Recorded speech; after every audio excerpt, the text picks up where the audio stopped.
Alhamdulillah, kita bersyukur kepada Allah Subhanahu wa taala.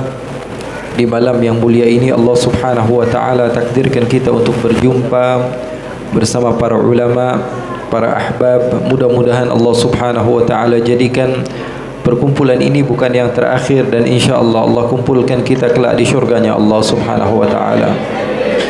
Di tempat yang mulia Allah tu kumpulkan kita di tempat yang paling dicintai oleh Allah Subhanahu wa taala, sebagaimana disabdakan oleh baginda Nabi besar Muhammad sallallahu alaihi wasallam, ahabbul biladi ila Allah masajiduha. Tempat yang paling Allah Subhanahu wa taala cintai di muka bumi adalah masjid-masjid Allah. Maka kita bersyukur Allah seakan memberikan isyarah kepada kita bahawa sesungguhnya malam ini Allah menjadikan kita berkumpul bersama di tempat yang paling Allah cintai. Dan tentu ketika salah seorang kita di antara kita memiliki satu tempat, yang mana tempat tersebut adalah tempat yang paling kita sukai, tempat yang paling kita cintai, maka kita tidak akan pernah memberikan hak kepada orang lain untuk masuk ke tempat tersebut kecuali orang yang kita cintai juga.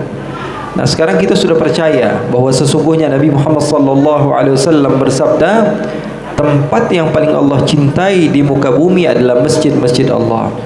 Dan yang saya fahami bahawa sesungguhnya Allah tidaklah akan memberikan izin bagi seseorang untuk memasuki tempat yang paling Allah cintai kecuali insya-Allah orang-orang tersebut termasuk daripada orang-orang yang dicintai oleh Allah Subhanahu wa taala.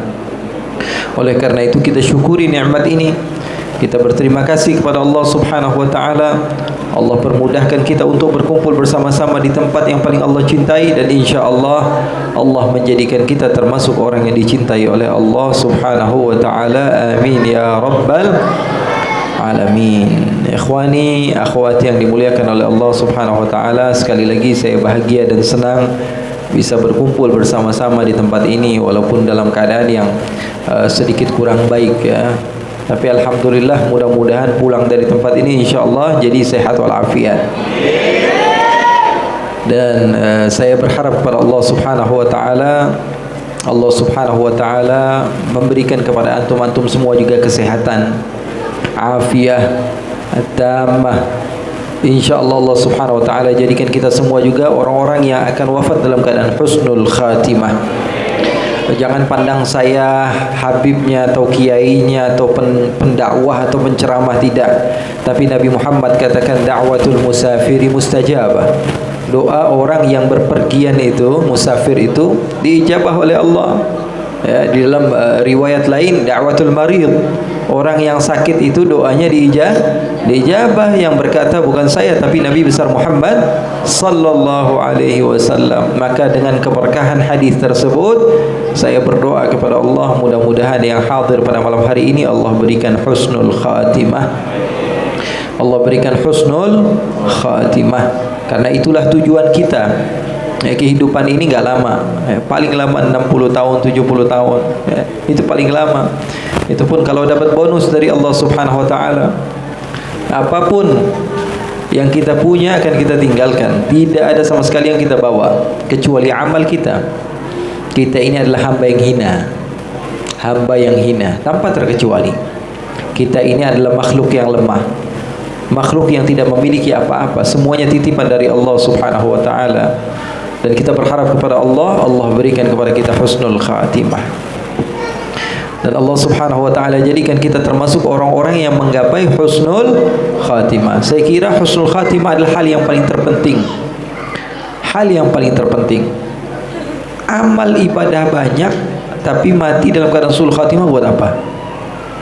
Amal banyak, apalagi yang enggak punya amal. Yang punya amal banyak, kata Rasulullah sallallahu alaihi wasallam, ma bainahu wa bainal jannati illa dhira'a fayasbiqu alaihi alkitab fayamalu bi'amali ahli an-nar fayadkhuluha. Berapa banyak orang yang dia itu amaliyah ahli syurga, tapi Allah inginkan dia wafat dalam keadaan su'ul khatimah, maka dia matinya dalam keadaan su'ul khatimah, wal iyadu billah min dzalik. Salah seorang di antara murid Nabi Musa alaihi salatu wassalam, namanya Bal'am bin Ba'ura. Dalam tafsir At-Tabari diceritakan salah seorang di antara murid Nabi Allah Musa alaihissalam namanya Bal'am bin Ba'ura. Apa yang dia lakukan? Dia adalah murid teladan Nabi Musa.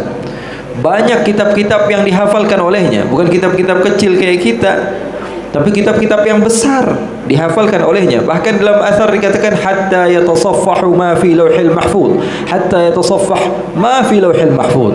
Sampai-sampai kitab di dunia udah habis, kitabnya malaikat dia ambil, dia pelajari. Ilmunya luar biasa hebat, tapi tahu-taunya ketika dia sudah memiliki ilmu, dia musuhi Nabi Musa. Matinya dalam keadaan su'ul khatimah. Ada lagi salah seorang di antara mereka yang mengatakan bahwa sesungguhnya, wah saya ini banyak berkahnya. Ketahuilah bahwa sesungguhnya orang yang hidup di zaman Nabi, Abu Jahal, Abu Lahab, itu matanya memandang kepada Nabi, bukan berkah lagi, bukan berkah Habib, bukan berkah kiai, bukan berkah ustaz, berkah Nabi besar Muhammad sallallahu alaihi wasallam. Dia menganggap dirinya hebat karena keberkahan tersebut. Maka Abu Lahab adalah orang yang Allah Subhanahu wa taala katakan di neraka, la yukhaffafu anhu al-'adzab. Orang-orang yang kafir itu tidak ada takhfif dari Allah Subhanahu wa taala, disiksa oleh Allah Subhanahu wa taala terus-menerus karena dia beranggapan bahwa semuanya berkahnya banyak. Satu orang lagi menganggap bahwa ilmunya banyak, satu orang lagi menganggap ibadahnya banyak. Katanya syaitan itu tidak ada satu jengkal pun di dunia ini kecuali dia pernah sujud di tempat tersebut. Ibadahnya lebih banyak dari kita. Kalau kita ibadahnya apa? Salat subuh 5 menit, salat zuhur 5 menit, salat asar 5 menit, salat maghrib, salat isya 5 menit. Kalau dikumpulin 1 jam aja kurang itu. Kalau dikumpulin 1 jam aja kurang. Padahal Allah katakan, "Wa ma khalaqtul jinna wal insa illa liya'budun." Aku tidak ciptakan jin dan manusia kecuali untuk beribadah. Nah, kita ibadahnya berapa lama? Paling lama 1 jam 1 hari. Itu udah orang soleh banget itu. 10 menit salat subuh, 10 menit salat zuhur, 10 menit salat asar, 10 menit salat maghrib, 10 menit salat isya. Kalau digabungkan berapa menit? 50 menit. Masih kurang dari 1 jam. Dan beranggapan bahwa dirinya paling soleh, paling masuk neraka, paling masuk syurga, paling tinggi derajatnya di sisi Allah Subhanahu wa taala. Tidak. Yang berkehendak adalah Allah. Yang berkehendak adalah Allah. Sahabat Nabi Muhammad sallallahu alaihi wasallam melihat salah seorang di antara orang Yahudi datang kepada Nabi dan mengatakan, "Ya Muhammad, kalau saya masuk Islam sekarang, saya ikut berperang bersama kamu, kemudian saya mati dalam keadaan syahid, apakah saya akan mendapatkan syurga?" Kata Nabi Muhammad, "Kamu akan mendapatkannya." Maka orang ini apa yang dia lakukan? Dia bersaksi bahwa tiada Tuhan selain Allah dan Nabi Muhammad adalah utusan Allah. Kemudian dia ikut berperang, lalu mati dalam keadaan syahid. Maka Rasulullah SAW katakan, wajabat, dia akan dapatkan syurga, kata Rasulullah SAW. Sahabat mengatakan, ya Rasulullah, nggak pernah sholat, nggak pernah zakat, nggak pernah puasa, sekali aja nggak pernah dia buat sholat. Orang langsung meninggal pada saat itu juga. Sementara kita sholat, kita zakat, kita puasa, kita belum tahu kita dapat syurga atau tidak. Ini orang baru masuk Islam, langsung yang mengatakan dia akan mendapatkan syurga adalah ma yantiqu 'anil hawa in huwa illa wahyu yuha. Seorang manusia yang tidak pernah berucap dari kemauannya sendiri, tidak, tapi semuanya wahyu dari Allah. Oleh karena itu, ikhwani, akhwati yang dimuliakan oleh Allah Subhanahu wa taala, poin yang saya ingin sampaikan kepada antum dan semua, bahwa kita ini harus selalu berharap kepada Allah supaya diberikan husnul khatimah. Udah banyak banget maksiat kita sama Allah. Bahkan di tempat baik saja terkadang kita maksiat. Saking buruknya kita ini, di tempat baik saja Allah sudah ciptakan kita untuk mendapatkan tempat yang baik, pekerjaan yang terbaik, amal yang baik, sahabat yang baik. Tetap saja dengan keberadaan mereka kita melakukan hal-hal yang buruk. Bahkan sering saya katakan, istighfarnya kita saja perlu diistighfarkan lagi. Kita sedang istighfar kepada Allah, astagfirullahaladzim, ucapnya istighfar, hatinya bilang apa? Wah, Masya Allah nih, saya soleh juga ya. Padahal ngomongnya istighfar, astaghfirullah rabbal baraya, istighfar. Tapi dalam hatinya bilang, waduh suara saya bagus juga ya. Ujub, tidak pernah pergi daripada diri sendiri. Riya, ingin dilihat orang. Kibir, penyakit hati begitu banyak. Terkadang di tempat yang baik pun hati kita masih kotor. Nah, jujur saja sudah. Memang kita ini adalah makhluk yang lemah, tapi kita berharap kepada Allah supaya husnul khatimah. Berharap kepada Allah supaya husnul khatimah. Sekali lagi saya mengajak kepada antum dan antunan semua supaya berharap kepada Allah. Kita nggak pengen salah seorang di antara makhluk Allah Subhanahu wa taala masuk neraka, nggak pengen. Kita ini berdakwah mengajak orang lain supaya semuanya masuk surga tanpa terkecuali. Pengennya kita semua orang masuk surga, kecuali orang yang diinginkan oleh Allah untuk masuk neraka, itu urusan beda lagi. Tapi kita berdakwah, kita mengajak orang lain supaya semuanya masuk surga. Kita berdoa kepada Allah supaya semuanya di antara makhluk-makhluk Allah Subhanahu wa taala yang kita jumpai, yang kita ketemui, yang senantiasa bersama kita, kita doakan supaya mendapatkan syurganya Allah Subhanahu wa taala. Begitulah Nabi Muhammad. Nabi Muhammad pernah suatu waktu sedang duduk di depan rumahnya, tiba-tiba melihat ada jenazah yang dibawa. Nabi Muhammad menangis. Sahabatnya bertanya, "Ya Rasulullah, kenapa engkau menangis ya Rasulullah?" Dicari tahu sama sahabat, ternyata Rasulullah SAW barusan melihat apa? Ada jenazah yang dibawa. Sahabat mencari tahu ini jenazah siapa, kok bisa bikin Nabi Muhammad menangis. Setelah dicari tahu ternyata jenazah orang Yahudi. Sahabat bergegas mendatangi Nabi dan mengatakan, "Ya Rasulullah, abshir, kabar gembira ya Rasulullah, bukan malah membuat engkau menangis ya Rasulullah." Kenapa, kata Rasulullah? Karena yang datang tadi, jenazah yang dibawa itu bukan orang Islam, tapi musuh kita orang Yahudi. Maka apa kata Rasulullah SAW? Justru dia Yahudi yang membuat saya menangis, kata Rasulullah. Karena ada satu jiwa yang kembali berjumpa dengan Allah dalam keadaan tidak beriman kepada Allah. Itu yang bikin Rasulullah sedih. Makanya Rasulullah SAW mendapatkan gelar dari Allah Subhanahu wa taala, Azizun alaihi ma'anittum. Kalau ada yang bermaksiat kepada Allah, yang sakitnya Nabi Muhammad. Ada yang maksiat, yang sedihnya Nabi Muhammad. Ada orang yang tersesat, yang sumpeknya Nabi Muhammad sallallahu alaihi wasallam. Lalu kita beda. Teman kita salah malah kita bilang, "Oh, syukurin loh. Nggak mau dengerin sih. Nggak mau gabung sih sama majelis saya, nggak mau ikut sih sama komunitas saya, nggak mau rapat-rapat sih sama organisasi saya, makanya kamu dapatnya hal yang seperti itu, mampus kamu masuk neraka." Itu kita. Salah seorang di antara ikhwan menceritakan kepada saya bahwa salah satu ulama bernama Syekh Sya'rawi, di Mesir sana. Siapa namanya? Syekh Sya'rawi. Ada salah seorang di antara ulama yang sekarang masih ada ditanya, ulama besar di Azhar, "Wahai Syekh, kenapa Syekh Sya'rawi tidak mendapatkan gelar doktor?" Apa kata beliau? Siapa yang berani untuk ngetes Syekh Sya'rawi sehingga dia mendapatkan doktor? Siapa yang berani, katanya, untuk mengetes apa yang mereka miliki daripada ilmu-ilmu Al-Quran seperti yang dimiliki oleh Syekh Sya'rawi, Al-Mufassir Al-Kabir. Syekh Sya'rawi pernah suatu waktu, ikhwani, berjumpa dengan anak muda. Anak muda ini lagi baru-baru hijrah. Artinya apa? Dia lagi semangat-semangatnya untuk hal-hal keagamaan. Anak muda ini ditanya oleh Syekh Sya'rawi. Kata Syekh Sya'rawi, "Wahai anakku, kamu lihat itu di dekat alun-alun lah kalau kata orang kita, di masjid yang besar itu, kamu lihat di sampingnya ada klub malam. Tempat orang nggak benar, samping masjid.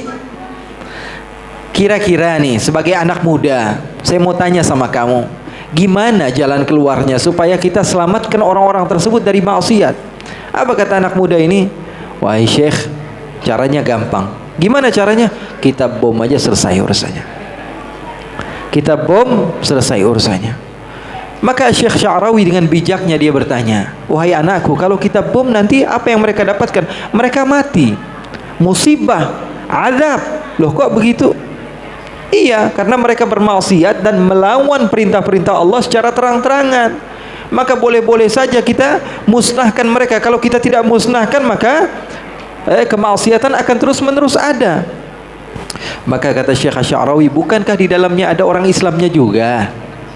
Apa kata dia? Wahai Syekh, bukankah kau tahu bahwa sesungguhnya Rasulullah katakan, musibah kalau Allah turunkan, yang kena walaupun orang soleh terkena juga. Tapi mereka tidak akan mendapatkan dosa sebagaimana yang didapatkan oleh orang toleh, orang yang bermaksiat. Maka kata Syekh Sya'rawi, sekarang saya mau tanya sama kamu, kalau mereka mati dalam keadaan seperti itu, mereka matinya su'ul khatimah atau husnul khatimah? Mereka mati di klub malam sedang bermaksiat kepada Allah, kalau mati su'ul khatimah atau husnul khatimah? Su'ul khatimah. Terus saya mau tanya, setan pengennya mereka mati masuk surga atau masuk neraka? Masuk neraka. Terus kalau kamu bunuh mereka masuk surga atau masuk neraka? Masuk neraka. Terus bedanya kamu sama setan apa? Bedanya kamu sama setan apa?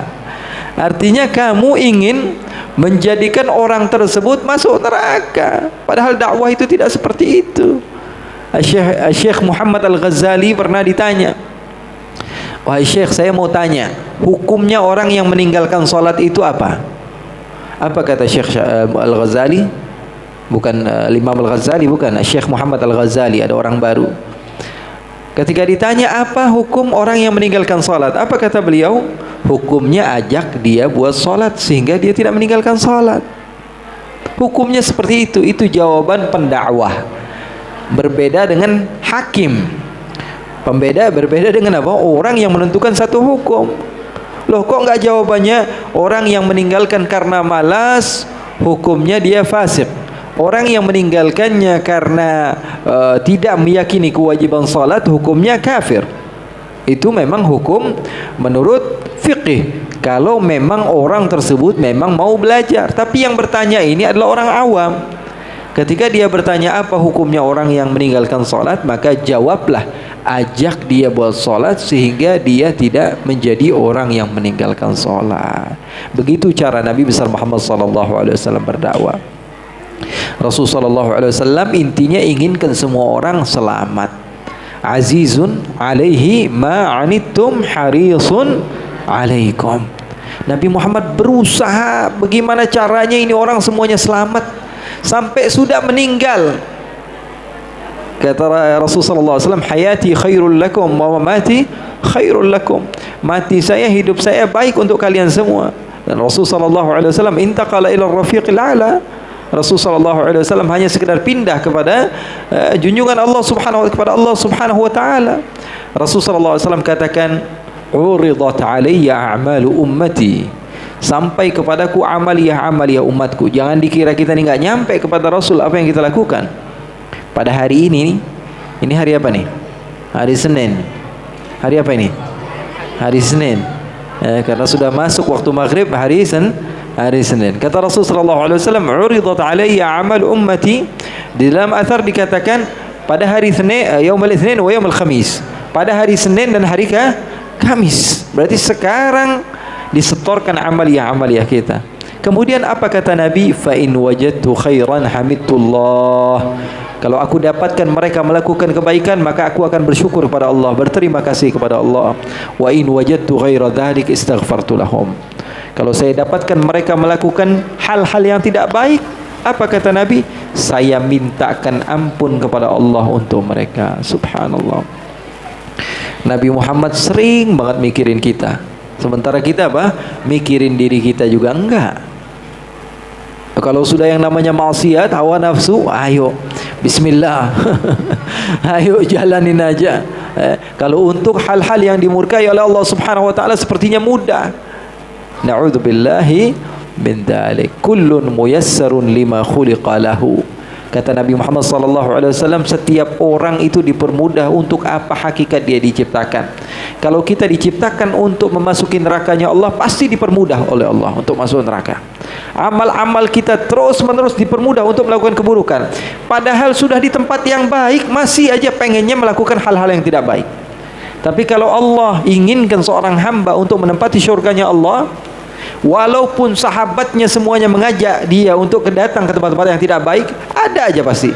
Kakinya keseleo, motornya nggak ada bensinnya, atau mogok lah, atau semisalnya. Muyassarun lima khuliqalah. Setiap orang dipermudah untuk apa? Hakikat dia diciptakan oleh Allah Subhanahu wa ta'ala. Oleh karena itu, ikhwani, kita berharap kepada Allah supaya kita semua wafat dalam keadaan husnul khatimah. Jadi saya seorang musafir berdoa kepada Allah, semua yang hadir di tempat ini insyaallah Allah berikan husnul khatimah, yang ikhlas, yang meminta dari dalam hati. InsyaAllah saya juga ikhlas mendoakan, mudah-mudahan Allah kabulkan, mudah-mudahan Allah subhanahu wa ta'ala berikan kepada kita husnul khatimah. Di tahun yang baru ini lupakan semua dosa-dosa yang pernah kita lakukan. InsyaAllah sudah habis semua, InsyaAllah sudah habis semua. InsyaAllah keluar dari masjid ini dosa kita sudah habis semua, InsyaAllah. Amin ya rabbal alamin. Dengan syarat kita fokus masa depan kita bagaimana. Kata Imam Syafi'i, ma madafat wal muammal ghaib walaka sa'at allati anta fiha. Yang lalu telah berlalu, sudah lupain dulu. Kita pernah jahat, udah lupain, udah insyaallah nggak ada lagi, udah. Ini dengan bangganya, wah saya mau motivasi orang biar orang ngikutin saya hijrah. Kalau kita bersih dari sombong, terkadang orang itu sudah dengan maksiat, jadi dia sombong lagi. Udah nyeritain maksiat dia sombong. Lisanu halihi, seakan-akan dia berkata bahwa sekarang ini saya ini udah baik, maka saya menceritakan keburukan saya yang dulu-dulu saya ceritakan supaya kalian tahu bahwa saya ini sekarang sudah menjadi orang yang baik. Itu kan artinya. Betul atau tidak? Ketika dia mengatakan hal yang semikian rupa, dia seakan-akan mengatakan saya ini sekarang udah baik, makanya saya ceritakan dulu-dulu saya jahat. Gak perlu. Rasulullah SAW sampai katakan akbarul kabair al-mujaharah, termasuk dosa yang paling besar itu ngomongin, mengungkit dosa-dosa yang pernah kita lakukan. Sudah insyaallah pulang dari majelis ini dosa kita sudah nggak ada lagi insyaallah. Yang terpenting fokus ke depan saya bagaimana. InsyaAllah Januari, Februari ini awal ini, InsyaAllah 2021 selain penyakit secara zahir hilang, penyakit batin juga hilang. Kibir, hasud, ujub memang ada, semua orang itu sudah seperti jibiliyah, seperti sudah menjadi mendarah daging, tapi kurangi. Berharap kepada Allah supaya Allah berikan kebaikan kepada kita. Dan terakhir majlis ta'lim itu artinya majlis di mana kita mendapatkan ilmu. Jadi pesan saya, tolong setiap hadir majlis ta'lim atau majlis ilmu atau majlis maulid, pulang dari majlis bawa ilmu walaupun satu.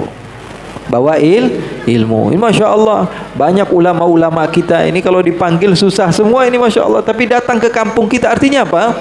Artinya ini Allah subhanahu wa ta'ala inginkan kebaikan kepada kita. Sayang kalau ilmunya nggak diambil. Ya, ambil ilmunya. Wah kebanyakan ini ilmu dari sini kebanyakan. Jangan diambil semua, error nanti otaknya. Ambil menurut kita ini satu hal yang paling penting buat kehidupan saya, itu aja saya ambil lah. Karena segala sesuatu ma la yutraku kulluh la yutraku julluh, segala sesuatu yang tidak bisa diambil semua jangan ditinggalin semua. Wah saya kebanyakan nih nggak mau, mendingan tinggalin. Nah itu orang bodoh namanya, cara berpikir orang bodoh. Tapi orang pintar, wah saya nggak bisa ngambil semua, setidaknya saya ambil beberapa poin. Ini buat saya jadikan bekal untuk kehidupan saya. Nanti insya Allah masih banyak para ulama-ulama kita, para kiai kita insya Allah memberikan manfaat kepada kita. Ada ulama Al-Quran, ada ulama Usuluk, dari guru-guru kita yang jelas sanad keilmuannya sampai kepada Nabi besar Muhammad sallallahu alaihi wasallam. Itu saja dari saya. Doakan saya sehat walafiat. Mudah-mudahan Allah subhanahu wa ta'ala mempermudah dakwah kita, dan insyaAllah Allah subhanahu wa ta'ala jadikan kita termasuk orang-orang yang saling cinta mencintai karena Allah subhanahu wa ta'ala. Amin ya rabbal alamin. Allahumma ja'al jam'ana hadha jam'an marhuma wa tafarruqana min ba'dihi tafarruqan ma'suma wa la taj'alillahumma fina wa la minna wa la ma'ana syaqiyan wa la mahruma. Wa sallillahumma bijamalika wa jalalika ala sayyidina Muhammadin wa rzuqna kamal al-mutaba'ati lahu zahiran wa batinan fi afiyatin wa salam walhamdulillahi rabbil alamin. Amin ya Allah ya Rabbal Alamin. Sebagaimana Engkau mempermudah bagi kami untuk bisa memanggil namamu ya Allah, maka berikanlah kepada kami ijabah, berikanlah kepada kami ijabah. Dengan ikhlas kami berdoa kepadamu ya Allah. Walaupun mungkin kami adalah orang-orang yang tidak sepenuhnya ikhlas dalam berdoa, kami yakin salah seorang di antara yang hadir ada yang ikhlas di dalam doanya ya Allah, maka berikanlah kepada kami semua husnul khatimah. Amin ya Rabbal Alamin. Wassalamualaikum warahmatullahi wabarakatuh.